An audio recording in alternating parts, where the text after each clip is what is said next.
Hello everyone, welcome to G hub. पिछले video में मैंने आप लोगों को ये सेंटेंसेस दिए थे बनाने के लिए।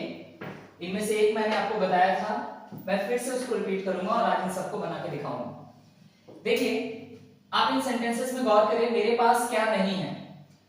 पोजीशन की बात हो रही है, साथ में प्रेजेंट। तो अभी हमने जो टाइप 1 का रोल पढ़ा है वो इन्हीं सेंटेंसेस को डील करेगा। सब में देखिए पोजीशन है और प्रेजेंट है, पोजीशन है और प्रेजेंट है, सब में एक ही बात, यानी ये सारे के सारे सेंटेंसेस टाइप 1 से। तो हम इनको टाइप 1 के ही रूल से फॉलो करेंगे, ठीक है। टाइप 1 के ही रूल को फॉलो करके इनको ट्रांसलेट करेंगे। अब यहां पे आता है आपको सेलेक्ट करने के बाद कि उन टाइप 1 के 6 फॉर्म्स वाले रूल में से कौन से सेंटेंस को किस फॉर्म से ट्रांसलेट करेंगे, यही सबसे इंपॉर्टेंट बात होती है, ठीक है। जैसे आप इस सेंटेंस को देखिए, मेरे पास क्या नहीं है, ये एक क्वेश्चन है। अब क्वेश्चन है तो आपको डिसाइड करना है कि ये सिंपल की कैटेगरी में है या कंडीशनल की कैटेगरी में, ठीक है। तो आप सोचिए, मेरे पास क्या नहीं है, इसका जवाब कोई भी इंसान यस या नो में दे सकता है क्या? नहीं ना।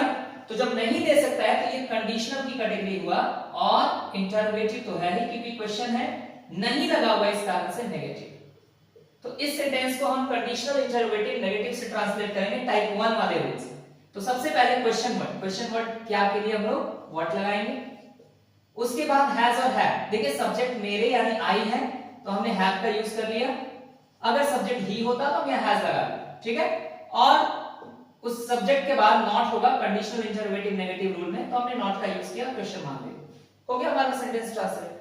सेकंड वाले सेंटेंस में आपके पास समय है, इस सेंटेंस का जवाब, ये भी एक क्वेश्चन है, या तो सिंपल होगा या तो कंडीशनल होगा। क्या आपके पास समय है, इसका जवाब आप यस या नो में दे सकते हैं क्या?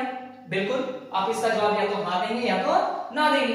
तो ये सिंपल वाले कंडीशन में है, सिंपल इंटरोगेटिव नहीं, कहीं नहीं दिखा हमें, इसलिए नेगेटिव हम नहीं ले सकते। तो इसको सिंपल इंटरोगेटिव वाले रूल से ट्रांसलेट करेंगे, जिसमें सबसे पहले हैज है। अब हैज में आप देखिए, सब्जेक्ट क्या है आपके, यानी यू, तो यू के साथ हम क्या लगाएंगे? हैव। तो हमारा सेंटेंस बना हैव यू। सिंपल इंटरोगेटिव है तो नॉट की जरूरत है नहीं, हटाइए। ऑब्जेक्ट देखिए क्या है, समय, तो हमें क्या डालना होगा? हैव यू टाइम, ठीक है। आप ऐसा ही बोलते हैं ना किसी को, क्या आपके पास मेरे लिए समय है, तो मेरे लिए के लिए हम लोग लास्ट में जोड़ देते हैं have you time for me, ठीक है। बच्चों के पास खिलौने क्यों नहीं है, ये सेंटेंस, ये भी एक क्वेश्चन है, लेकिन इसका जवाब आप हां या ना में नहीं दे सकते, तो ये कंडीशनल इंटरोगेटिव हुआ और नहीं लगा हुआ, इस वजह से नेगेटिव भी हो गया, ठीक है। तो कंडीशनल इंटरोगेटिव नेगेटिव में ऊपर वाले सेंटेंस को उसी रूल से हम लोग ट्रांसलेट किए थे, यहां भी वही रूल काम करेगा। सबसे पहले क्वेश्चन वर्ड, यहां क्या था तो हमने व्हाट लगाया, लेकिन यहां पे क्यों है तो हमें क्या लगाना होगा? व्हाई। अब उस व्हाई के बाद हमें हैज और हैव रखना है। सब्जेक्ट क्या है? बच्चे, बच्चे मतलब चिल्ड्रन। चिल्ड्रन लिखिएगा, एस मत जोड़िएगा, चिल्ड्रन अपने आप में प्लूरल है, इसको प्लूरल नहीं बनाते हम लोग। अब चिल्ड्रन के साथ हम क्या लगाते हैं? हैव, प्लूरल नाउन के साथ हैव लगाना है। तो व्हाई हैव चिल्ड्रन, नेगेटिव है तो सब्जेक्ट के बाद नॉट लगा लेंगे। उस रूल को देखिएगा, कंडीशनल इंटरोगेटिव नेगेटिव रूल को देखिएगा, तो सबसे पहले क्वेश्चन वर्ड होगा, क्वेश्चन वर्ड के बाद हैज होगा, हैज के बाद सब्जेक्ट, और सब्जेक्ट के बाद नॉट, नॉट के बाद ऑब्जेक्ट। तो ऑब्जेक्ट यहां पे खिलौने हैं, जिसके लिए हम लोग ट्वाइस का यूज करेंगे, ठीक है। राम के पास कार नहीं है, ये सेंटेंस क्वेश्चन नहीं है, ये सेंटेंस क्वेश्चन नहीं है। तो जब ये सेंटेंस क्वेश्चन नहीं है, ये या तो अफर्मेटिव होगा या तो नेगेटिव होगा। उसमें देखिए नहीं लगा हुआ है ना, तो ये नेगेटिव है। अब नेगेटिव वाले में रूल क्या है? तो पहले सब्जेक्ट, सब्जेक्ट दिया हमने, सब्जेक्ट के बाद हैज है, राम के अनुसार सिंगुलर नाउन के अनुसार हमने हैज चुना, और हैज के बाद नॉट, तो नॉट भी दे दिया, नॉट के बाद ऑब्जेक्ट और कार, क्योंकि कार को हम काउंट कर सकते हैं, इसलिए क्या लिखे हैं? अ कार, ठीक है। क्या उसके पास घर नहीं है, ये क्वेश्चन है, लेकिन इसका जवाब आप हां या ना में देंगे या नहीं देंगे, ये सोचिए। तो क्या उसके पास घर नहीं है, आप इसका जवाब या तो हां बोलेंगे या तो ना। ये सिंपल इंटरोगेटिव है और नहीं लगा हुआ, इस वजह से नेगेटिव भी है। तो हमें इसके लिए simple interrogative negative rule follow करना है, जिसमें सबसे पहले हैज है।